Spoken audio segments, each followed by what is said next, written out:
Good morning, ladies and gentlemen. Welcome back to another episode here on European Confessions. The following story that you're going to be listening to, it was sent to me by one of our dear sister, and the message reads like this. Hello, Brother Nanshi, how are you? Can you please post my own story as hidden identity? The first time that I confessed, it was not easy for me to give a confession, especially when you are surrounded by your relatives and people that know you. It was not easy to give my confession in front of a huge crowd like that, but I was left with no choice, for the prophet that was standing before me, he was much more powerful than I was. Don't you know that when a prophet or a pastor is praying for you, then the world will be transformed and it will become a spiritual realm where you will start to fight. And if you have more powers than him, then the demons that are in you, they'll never manifest. You can only start to manifest if he has defeated you first in the spiritual realm. So my story, it started when I was still very young, and to come to think about it, I did not even lack anything in life because my family, they were people that were not wealthy, but we were okay. We even had our house, our family house in the suburbs, where I am still staying again in the suburb. So there was this other neighbor of ours, quite old. She was the one who led me down this satanic path. At that time, I did not even know that you can go to the river and to buy these marine spirits. So I used to go to our neighbor's house and I would spend some time with our neighbor because she was doing this thing of marine spirits. So this woman, whenever I would arrive at her house, she would always give me water to drink. And this water, it will be inside this other clay plate, and she will say, sprinkle yourself with this water and wash your face. So after I would have sprinkled my face with the water, I'll start to feel really dizzy, as if the world will be going round and round and round and round. And when I would wake up in the next vision, I would find myself being at the river with her. And the first days when it started, I was really scared, and it was always me and her in the river, speaking with the river gods. But as time went on, she started to introduce me to some other girls, so we would go to her house as if we were doing some extra lessons, but we were being taught how to communicate with the marine spirits. She then started giving me appointments, and whenever she would have given me an appointment, when she would say that I am supposed to meet you tonight, then I would wake up. When I would wake up, I would find myself with her standing at the river with the other girls. She waited until we were about somewhere around 17 years. That was when she told us that she was going to take us to the ocean. Like when she said that she wanted to take us to the ocean, I did not even understand, because in my life I had never seen the ocean. And then when I woke up, I saw so much water like I had never seen in my entire life. She was there with me, and she said that we are here. And I said, where are we? And she told me that we were in Mozambique, and this was the Indian Ocean. And then she said, come, follow me. And she gave us an instruction, and she said that she wanted us to walk in a straight line. So there was one girl who was walking at the end of the line. She was given this winnowing basket, which she was supposed to carry on her back. Then we started walking into the sea. We walked and we walked and we walked, and the more that we walked into the sea, the water finally reached our knees until our heads were the only thing that was above the water. And she said, do not be afraid, my children. I want you to keep on walking, keep on looking straight, and keep on walking. Do not be afraid. Until we went underneath the water. The moment that we went into the water, it was like we had entered into an elevator. It was not like a real elevator, but what I'm trying to say is that the way that it happened, it's like when you enter into an elevator, then we went down. It was really fast, and then I did not even know some of the things that I saw. Some of the things that I saw, they were not spiritual but physical. I saw some spiritual creatures that cannot even be explained to other human beings.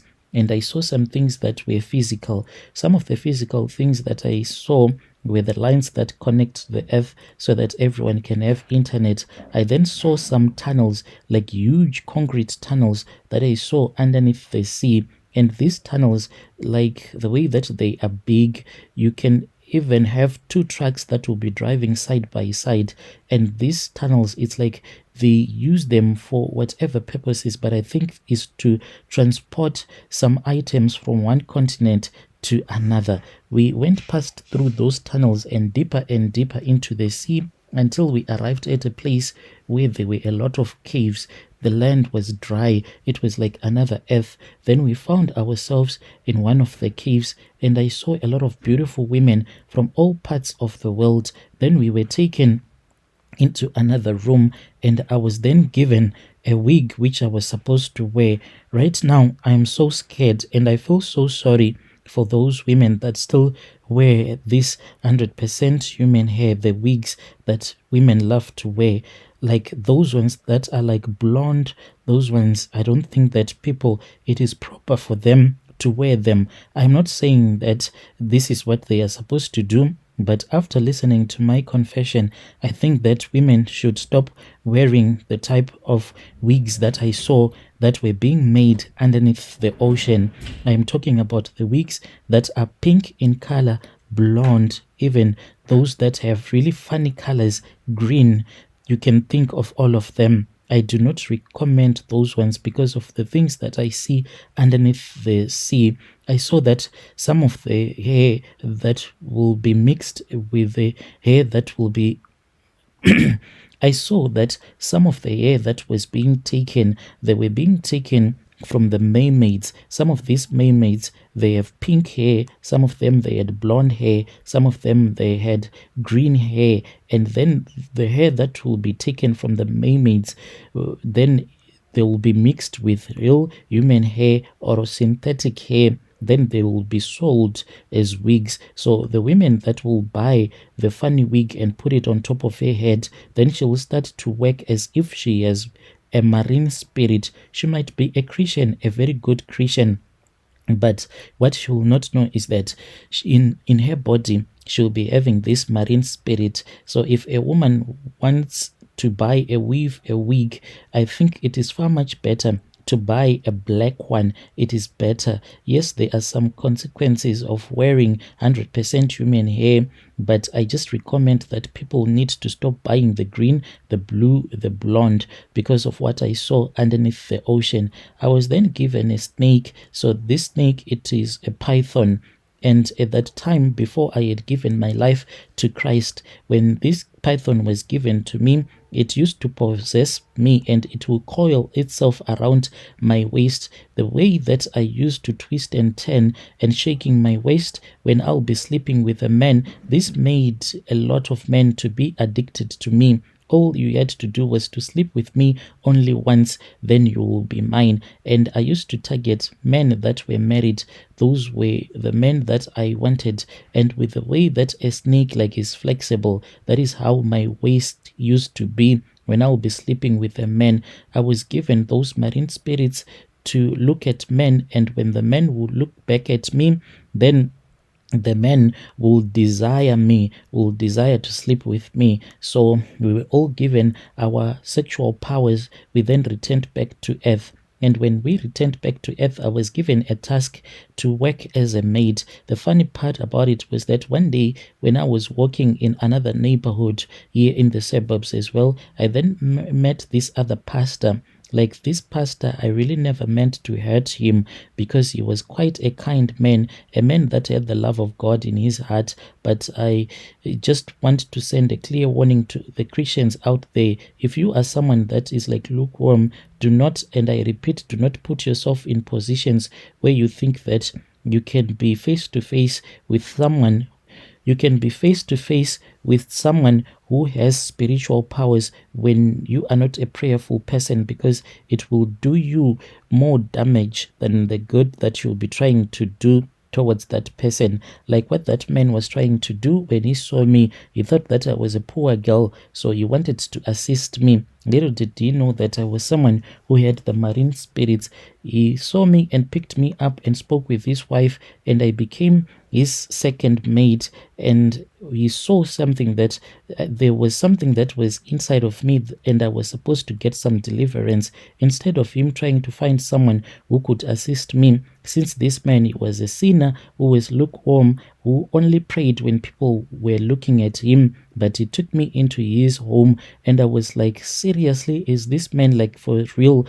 Here I am, I have the marine spirits, yet he is bringing me into his house. From the moment that I walked into his house, I started acting up for him until he fired his maid, and I would shake my waist, and whenever he would be alone, I would wear clothes that were too attractive, and he ended up telling me that he was so into me and we slept together. But the marine spirits had told me that if I was going to sleep with him, I had to sleep with him first on a Sunday before we would have gone to church.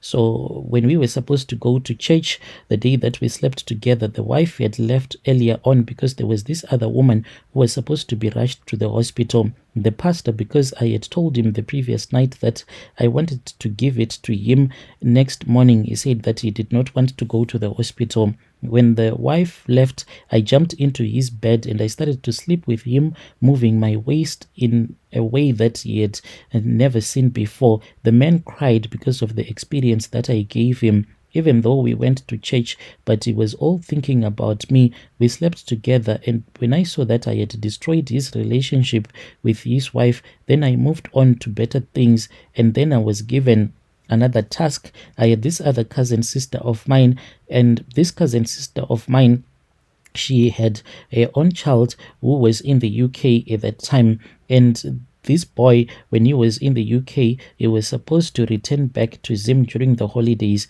and I was supposed to make him to become a crippled so that he won't be able to return back to the UK. I was then told that I was supposed to get some clay and to make an idol, to make a wheelchair using the clay and place that figure that I would have made out of clay on top of that wheelchair, representing that this young boy was going to be a crippled for life. Little did I know that this boy, he was under the covering of the grace of that prophet or the church where he was going to.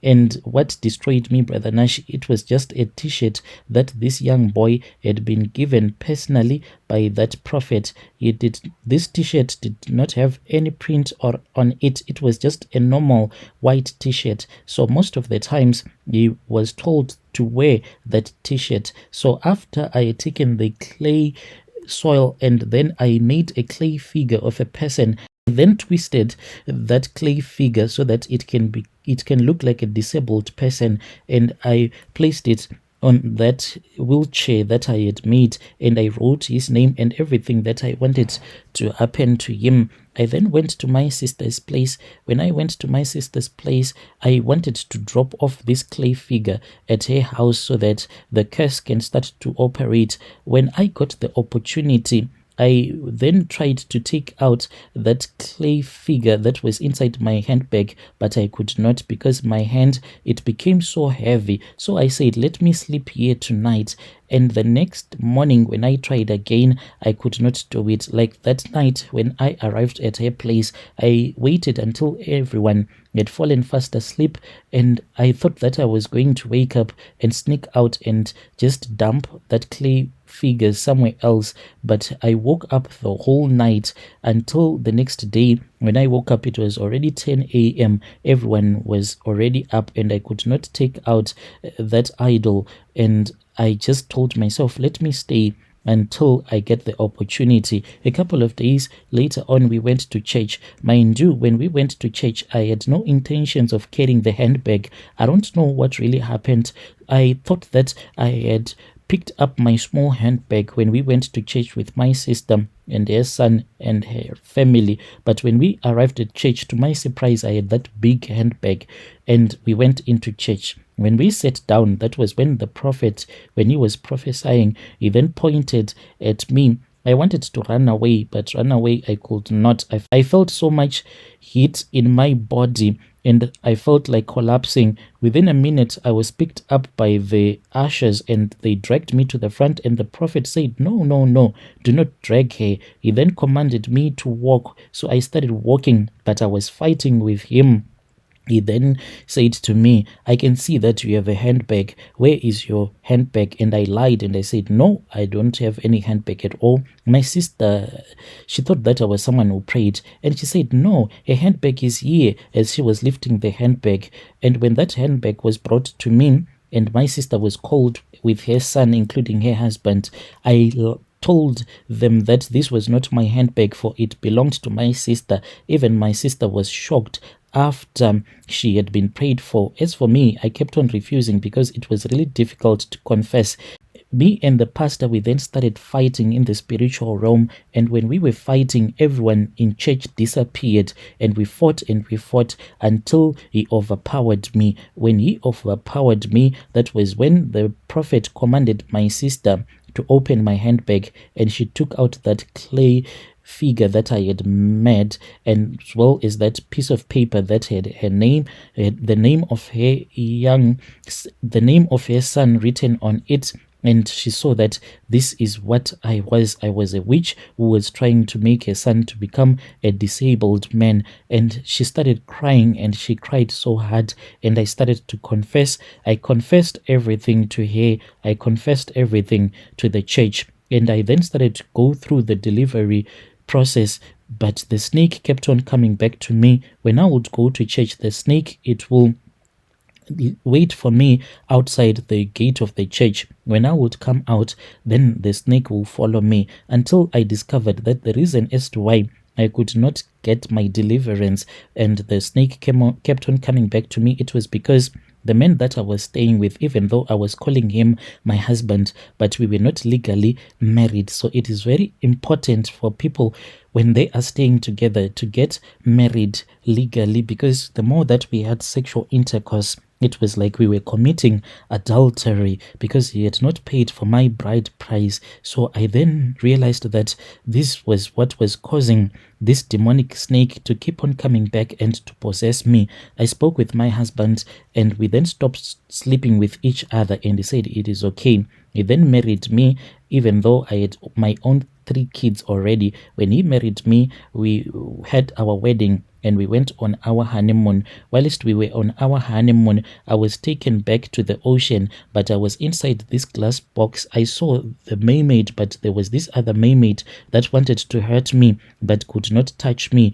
I was brought before one who seemed to be more like a queen, who had pink hair, and she said that you have been brought here. I am the one who summoned you here because I want to take from you what is mine, your beauty, the sweet sugar that is inside your private part that makes men to be addicted to you. I am going to take it, my snake. From now on, you are never going to be good in bed like you used to. You won't be able to please your husband like the way that you used to please him before this. And I felt a sharp pain around my waist, and I saw that python, the snake, coming out of me, and I returned back to the woman whom I was, and this snake, it went, and the queen, that mermaid queen, took the snake, and then I woke up. When I woke up, my husband was cuddling me. The next time that we made love, he was even surprised, because he was like, why are you stiff like this? Because I used to be so flexible in bed.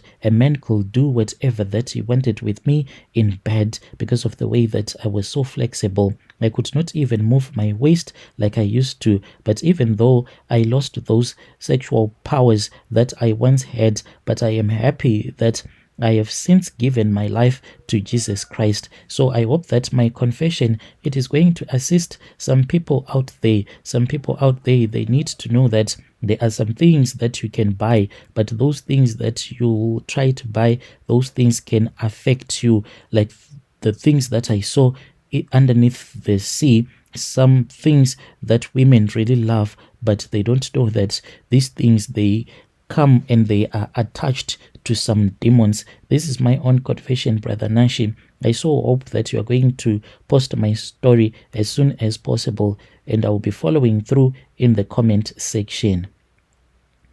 Dear listeners, right there was a message that was sent to me by one of our dear sister right there. Indeed, strange things, they do happen in this world. Sure.